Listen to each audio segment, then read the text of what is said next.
قادرا سرورا رہنما دستگیر پاک میں آیا دجال کے متعلق ہے نا. آج ہم یعنی اس رونق کو دیکھ کر، اس لائٹنگ کو دیکھ کر ہم بچ نہیں پاتے اور چلے جاتے ہیں کسی بھی پنڈال میں اور کسی بھی منڈپ میں چلے جاتے ہیں.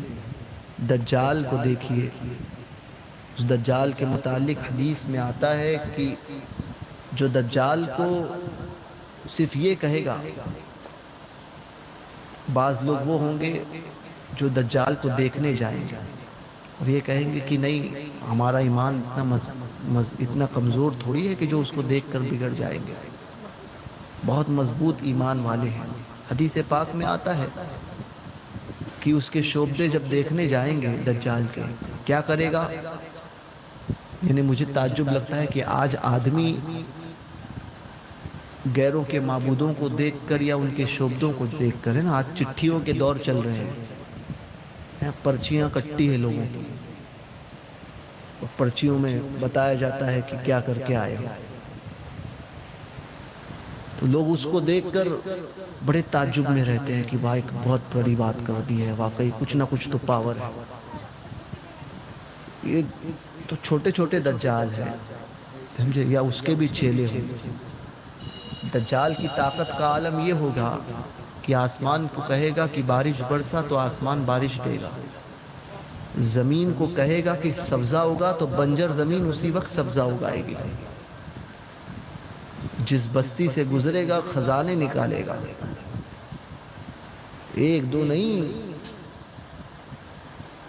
بظاہر مردوں کو زندہ کرے گا، کئی چیزیں کرے گا. تو شعبدے کو دیکھنے کے لیے لوگ جائیں گے. حدیث پاک میں آتے ہیں جب پتا چلے کہ دجال آیا ہے تو اس کو دیکھنے مت جاؤ، گھروں میں رہنا. فرماتے ہیں کچھ لوگ ہوں گے جو کہیں گے کہ بڑے مضبوط دل والے ہیں، ہم ایمان والے ہیں، مگر جب اس کو دیکھنے جائیں گے تو اس کے ہاتھ پر اپنے ایمان کا سودا کر دیں گے. تو اس کو آج کے دور سے دیکھ لیں کہ آج آدمی چند باتوں کو دیکھ کر اپنے ایمان کو نہیں بچا پا رہا ہے نا. میں نے کل بھی کہا تھا کہ خربوزہ خربوزے کو دیکھ کر رنگ بدلتا ہے. بد مذہب کی صحبت میں 4 دن رہنے سے 5ویں دن وہ بھی خود ویسا ہی پلپلا ہوتا ہے. اب دیکھتے نہیں ہو، ہوا ہے نا. یہ کہیں رشتہ داری ہو گئی تو پھر اس کا ماحول پہلے جو سخت تھا بد مذہب سے، جیسے ہی رشتہ داری ہوئی، بیٹی دی یا بیٹی لی، تو پھر 4 دن بعد اس کا حال یہ ہوتا ہے کہ پھر وہ کہتا ہے نہیں، وہ بھی اپنی جگہ پر ٹھیک ہے، ہمیں کیا کرنا ہے.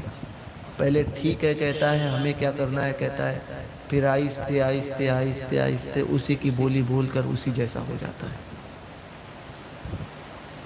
تو ایک بد مذہب کی صحبت سے ہم اور آپ نہیں بچ سکتے، اس کے فریب میں آ جاتے ہیں تو پھر تو دجال ہوگا. ایک روایت میں ہے کہ حضرت آدم سے لے کر صبح قیامت تک کے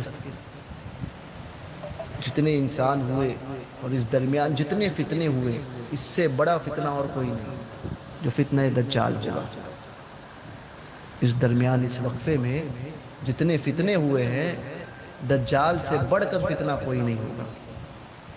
اور ایک روایت میں حدیث پاک کا مفہوم جس کو شارحین حدیث نے جس کی تشریح فرمائی، وہ فرماتے ہیں کہ دجال کو دیکھ کر سب سے زیادہ اس کے قریب کون ہوں گے، یا جو اس کے فریب میں آنے والے کون لوگ ہوں گے.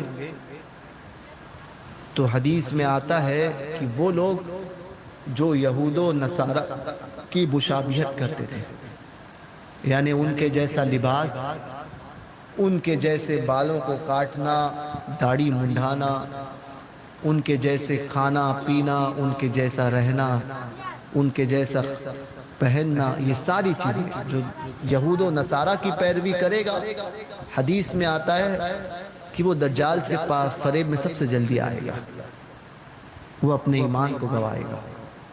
تو آپ سوچئے کہ آپ کس دور میں جی رہے ہیں. عشق کی بات کرتے ہیں، کہتے ہیں ہم بہت بڑے عاشق ہیں حضور کے، اور جہاں عشق کی بات آتی ہے، حضور کی محبت کی بات آتی ہے، ہم حضور کے دشمنوں کے ہاتھ میں ہاتھ دے دیتے ہیں یا اپنے ایمان کا سودا کر بیٹھتے ہیں۔ سوچئے آخرت ہے، مرنا ہے، رب کی بارگاہ میں جانا ہے، 4 دن کی زندگی ہے۔ اب حالات کیسے ہیں آپ سب کو پتہ ہے، حالات کا رونا رونا چھوڑیے، ایک کام ہم کر سکتے ہیں اپنے رب کو راضی کرنے کا، جو ہمارے اختیار میں ہے، اس اعتبار سے کہ اپنی عبادت کرتے جاؤ، اس امید کے ساتھ میں کہ رب راضی ہوگا، تو اپنے جو اختیار میں ہے وہ کام کرو، جو اختیار میں ہے ہی نہیں، کس کی حکومت آئے گی، کس کی حکومت جائے گی، کب کیا ہونے والا ہے، ہمارے تبصرے کرنے سے کوئی چیز بدلے گی نہیں، جو ہونا ہے وہ ہو کے رہے گا۔ تو تبصرہ کرنا چھوڑو اور اپنے کو جو ہمیں حکم دیا گیا ہے، جس بات کا اور جس بات کا ہم سے تقاضا کیا جائے گا، اس کام میں لگ جاؤ، عبادت الہی میں لگو، برائی سے بچو، اپنی آخرت کی طرف